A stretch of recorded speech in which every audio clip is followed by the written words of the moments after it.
তো এখন বাজে রাত্রি 12টা, দেখতে পাচ্ছ রাস্তা পুরো ফাঁকা। আর এখন সঙ্গীতা হচ্ছে রান্না করছে। তুমি কি রান্না করছো এখন? এই যে ফ্রাইড রাইস করতেছি। তো ফ্রাইড রাইস রান্না করছো কেন?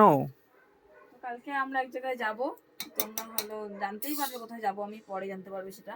তো সেখানে যাব, সেখানে তো আমরা ছোট বাচ্চা নিয়ে যাব, তো মানে তো রান্না করার মতো ব্যবস্থা যদি না থাকে, কোথাও আমরা করতে না পারি, তার জন্য আমি ভাবছি বাড়ির থেকে সবকিছু রান্না করে নিয়ে যাবো, ওখানে যাবো শুধু মজা করব আর হলো খাবো। তার জন্য রেডি করে ছোট বাচ্চা থাকলে অনেক কিছু ইসে করতে হয়, তার জন্য আমরা একদম বাড়ির থেকে সব রেডি করে নিয়ে যাবো। ওখানে গিয়ে কোনো টেনশন নেই, শুধু খাবো আর সবাই মিলে মজা করবো, অনেক অনেক ভিডিও করবো, অনেক অনেক ফটো তুলবো, তাহলে সময়টা পাবো। তো বুঝতেই পারছো কালকে প্রচুর মজা করবে, তার জন্য আজকে রাত ভোরেও সবকিছু কাজ সেরে নিচ্ছে। একটু মজা করতে গেলে তো একটু খাটনি করতেই হবে না।